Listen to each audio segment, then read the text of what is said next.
And now let's get you straight into the big simmering political battlefield that is Delhi with Parliament session on. There's a big split in the opposition. It's wide open. Congress President Sonia Gandhi has chaired a meeting of top opposition leaders on Tuesday, but Mamata Banerjee, who appears to be her new Dushman number one, wasn't invited, and therefore the Trinamool was conspicuous by its absence. The agenda of Sonia's meeting was to discuss the current political situation and formulate a strategy for the remaining winter session of Parliament. A meeting of the opposition headed by senior Congress leader from Karnataka, Mallikarjun Kharge, was also held this morning. NCP chief Sharad Pawar was present in the meeting. India Today has learnt that another meeting of Congress MPs was chaired by Sonia Gandhi. Sonia also spoke to Maharashtra Chief Minister Uddhav Thackeray over the phone. The conversation lasted 15 minutes and both leaders agreed to come together to strengthen the fight against the BJP at the central level. But Mamata totally missing in this entire opposition huddle in what is being seen as Sonia Gandhi's retort to the serial attacks from Mamata Banerjee in the days and weeks gone by. She's been launching attack after attack, including at Sonia Gandhi, the Congress party, the UPA, and especially at Rahul Gandhi, who she dismissed as someone who simply tweets and holidays abroad and is not a full-time politician. Congress party is the unifying force of the opposition parties, and Mrs. Sonia Gandhi ji has been the force who had walked up to everybody and taken everybody on board. TMC's frustration we can see, because TMC is unable to get any one of their side, and all the opposition parties are united with Congress party, and in the floor also we are together with the 14 parties. कल शाम का जो meeting का बात आप कर रहे हैं सोनिया गांधी की रेसिडेंस पे, उसमें तो बहुत सारे अपोजिशन लीडर भी नहीं थे, तो पूरा अपोजिशन का मीटिंग नहीं था. जिसको बुलाया गया उसको ही मीटिंग था. जब सोनिया जी कोई मीटिंग बुलाए किसी सीनियर लीडर्स को लेके, वो अलग किस्म है. जब हम धरने पे है, जब हम स्ट्रगल कर रहे हैं, फाइट कर रहे हैं, वो विजय चौक प्रोटेस्ट मार्च किए गांधी मूर्ति से, वो अलग किस्म है. ये मामला तो कांग्रेस के बारे में है. कांग्रेस क्या करूं, किसको बुलाऊं, किसके लेंगे, उनका बात है. कांग्रेस अपन से खत्म हो जाएगा. क्यों? उनका लीडर ठीक नहीं है. वो उनका दल के अंदर ही विद्रोह हो रहा है. उनका खिलाफ कोई किताब लिख रहा है. वो राहुल नेतृत्व तो नहीं दे पा रहा है. भविष्य में कांग्रेस अपन गति से खत्म हो जाएगा. भाजपा का जरूरी नहीं, ममता की जरूरी नहीं. So why is Sonia Gandhi angry? Sonia Gandhi को गुस्सा क्यों आता है? Why has she isolated and alienated Mamata Banerjee by making her the only opposition leader kept out of this entire huddle? Well, there's good reason. Let's just remind you of how Mamata Banerjee has behaved with the Congress in the last few days, in case you've forgotten. आपको लगता है कि शरद जी को अब UPA का नेतृत्व करना चाहिए, चेयरमैन बनाना चाहिए? क्या यूपीए? अभी यूपीए नहीं है. Whoever you choose, you should have a full-time president. It need to be re-looked at least the way it is. If there is a need for an UPA, that need to be re-looked at. As a leader of the political party, if you take the credit when the party wins, world over, democracies, when you lose, you step aside and you let somebody else come and fight. Have we seen a US president, potential US president, losing the election and then continuing to be the challenger for all elections to come? Not once, not twice, not 1 month, not 1 year. Over 10 years, 90% time you are failing. Isn't it logical to think that please step away and let somebody else do the job? No, it's actually been one of the most vicious face-offs between two opposition parties, and the BJP stands to benefit, remember, from all of this. They're watching from the sidelines and perhaps rubbing their bellies and laughing at this friendly fire, so-called friendly fire between the Congress and the Trinamool, which is only deteriorating opposition unity and giving the BJP a big advantage in all of this. Now, where do things actually stand between Sonia Gandhi and Mamata Banerjee at this point of time? Let's just show you where things actually stand. The Congress and the Trinamool are at loggerheads since 12 Congress MLAs in Meghalaya had joined the Trinamool, and Mamata Banerjee's party has become the principal opposition there. Mamata has attacked the Congress and said that the UPA is completely history. That really hurt The Congress has countered it, saying there is no opposition. Hello, there's no opposition without the Congress party, so don't get ahead of yourself, Didi. Mamata attacked. She said Rahul only tweets and then he goes abroad. He's not a full-time neta. The Congress countered, saying the Bengal Chief Minister, Mamata Banerjee, is scared of the Modi government.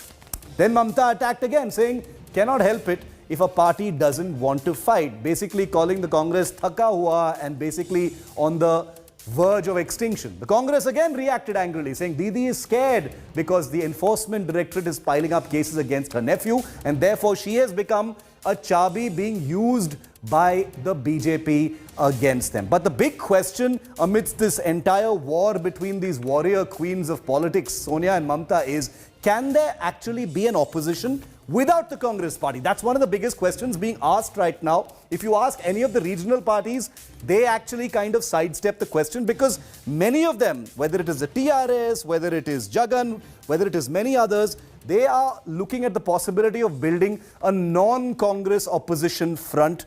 But is that even realistic at this point of time? Can there be an opposition to Modi in 2024 that does not account for the Congress party?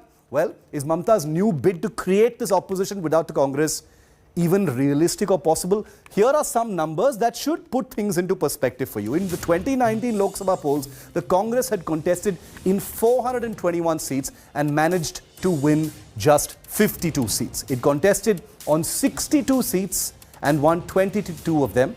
The Congress's vote share was 19.67%. The Trinamool's vote share was 4.1%. The grand old party's strike rate was 12.35%. The Trinamool strike rate is 35.48%. But in terms of sheer scale, in terms of sheer national presence, the Trinamool is still no match really for the Congress party. So what is this big division? What is this big fight between Sonia Gandhi and Mamata Banerjee actually going to lead to? Now, amidst all of this fire and brimstone between the Trinamool and the Congress, Rahul Gandhi, the heir apparent, the president in waiting of the Congress party, has come under daily serial attack. Not from the BJP, but from opposition leaders. Take a look. One after the other. Mamata Banerjee, then somebody else, then somebody else. They're all lining up to snub Rahul Gandhi. Take a look. Of the crushing of the voice of the people of India. We are not allowed to discuss important issues in Parliament. We are not allowed to debate things in Parliament.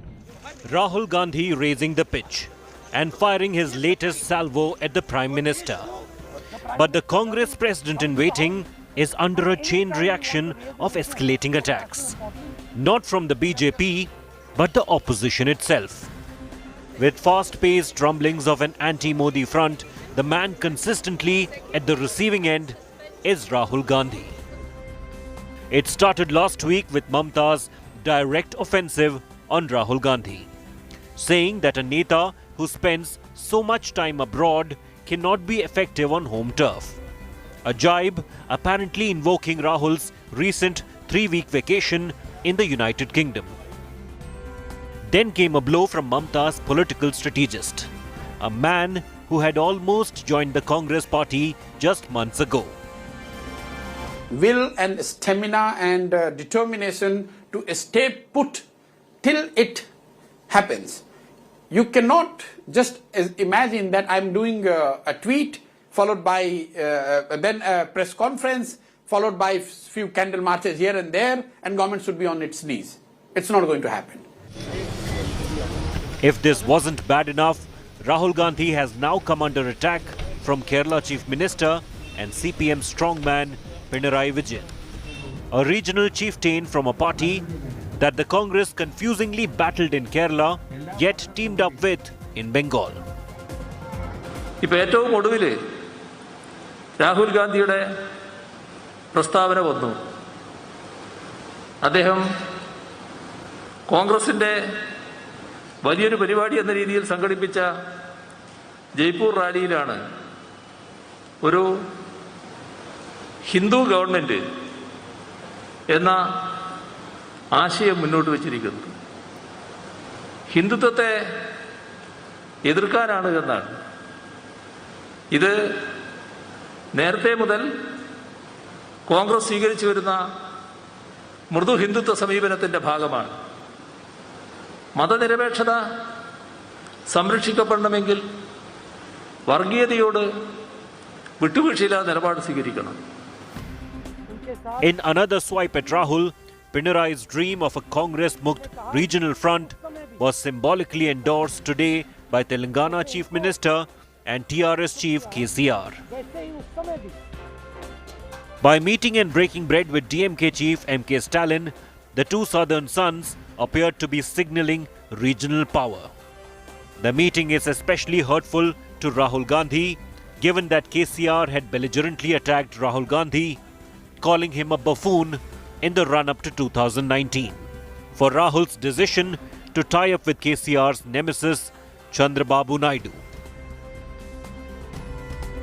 And finally, the BJP's principal challenger in the upcoming UP election, Akhilesh Yadav of the Samajwadi Party, has shuddered at the thought of burning his fingers again by allying with Rahul's Congress, following the UP के लड़के disaster. Samajwadi party ने कहा है कि जो अनुभव party को रहा है पिछले गठबंधनों से, अब उस तरह का कोई गठबंधन राष्ट्रीय पार्टी से नहीं करने जा रही है. तो अच्छा अनुभव नहीं रहा. वो समाजवादी पार्टी ने जो गठबंधन किया उसका परिणाम और अनुभव ठीक नहीं रहा. The Congress is indispensable from any credible anti-BJP plan for 2024. The movements are plainly visible. Pockets of vocal support still remain. हम सब 12 दिनों से महात्मा गांधी जी के चरणों में बैठे थे और आज दूसरे गांधी के साथ चलकर हम यहाँ तक आए हैं. अभी हम देखेंगे कि उसमें कितना है दम. हम लड़ेंगे और लड़ते रहेंगे. But the continuing series of damaging attacks from so-called friendly forces will need an emergency response. And the Congress will need to get a fix on why its heir apparent has become the larger opposition's target number one. Bureau Report, India Today. And it's every opposition party that knows that the more they bicker, the more they don't unify, the more they don't unite and come together for common cause, there's only one advantage and only one person gaining from it, and that is the Prime Minister and the BJP. They know it, and still they're unable to control it, at least so far. Let's see where this opposition hangama actually lands them.